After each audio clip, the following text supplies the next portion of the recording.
নমস্কাৰ আজি ভিডিঅ'টোলৈ আপোনাক স্বাগতম জনাইছোঁ আজি আমি আলোচনা কৰিম এনেকুৱা বিশেষ কেইটামান খাদ্যৰ বিষয়ে তাৰে যিকোনো এটা যদি আপুনি খায় আপোনাৰ পুৰুষ শক্তি বাঢ়িব আপুনি আপোনাৰ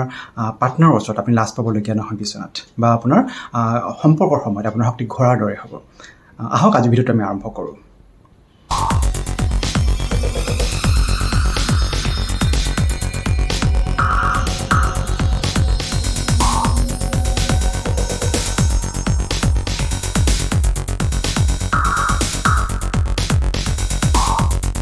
মই যি তিনিটা আপোনাৰ খাদ্যৰ বিষয়ে ক'ম তিনিটা বিশেষ খাদ্যৰ বিষয়ে ক'ম তাৰে যিকোনো এটা আপুনি প্ৰয়োগ কৰি চাব পাৰে আপুনি কেইদিনমানৰ ভিতৰতে আপুনি পাৰ্থক্য অনুভৱ কৰিব আপোনাৰ সম্পৰ্কৰ সময়ত যৌন সম্পৰ্কৰ সময়ত আপুনি পাৰ্থক্য অনুভৱ কৰিব প্ৰথমটো হ'ল আপোনাৰ আমলখি গুড়ি আৰু মিশ্ৰি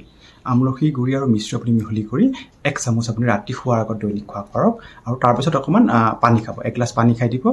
1 চামুচ আপোনাৰ আমলখি গুড়ি আৰু মিশ্ৰিৰ আপোনাৰ মিশ্ৰণ 1 চামুচ খাব আৰু তাৰপিছত আপুনি পানী 1 গ্লাছ খাব ৰাতি শোৱাৰ আগত দৈনিক খাব দেখিব আপোনাৰ শক্তি বাঢ়ি গৈছে আপোনাৰ সম্পৰ্কৰ সময়ত যৌন শক্তি বাঢ়ি গৈছে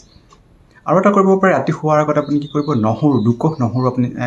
চেলাই পিনে নহৰু দুকোষ আপুনি ৰাতি শোৱাৰ আগত আপুনি খোৱা অভ্যাস কৰক তাৰপিছত আপোনাৰ পানী অকণমান খাই দিব নহৰু দুকোষ খাব আৰু অকণমান পানী অকণমান খাই দিব দেখিব আপোনাৰ পুৰুষ শক্তি বাঢ়ি গৈছে আৰু এটা কৰিব পাৰে আপুনি সম পৰিমাণৰ একে সমান পৰিমাণৰ পিঁয়াজৰ ৰস আদাৰ ৰস আৰু ঘি মিহলি কৰি আপুনি 21 দিনলৈ ৰাতি শোৱাৰ আগত দৈনিক খোৱা কৰক দেখিব আপোনাৰ পুৰুষ শক্তি বাঢ়ি গৈছে এই তিনিটাৰ যিকোনো এটা আপুনি প্ৰয়োগ কৰি চাব পাৰে আপুনি কেইদিনমানৰ ভিতৰতে 21 দিনমানৰ ভিতৰতে আপুনি পাৰ্থক্য অনুভৱ কৰিব আজিলৈ এইখিনিয়ে পৰৱৰ্তী পৰ্যায়ত আকৌ এটা বেলেগ বিষয়লৈ আপোনাৰ প্ৰস্তুত হ'ম ধন্যবাদ নমস্কাৰ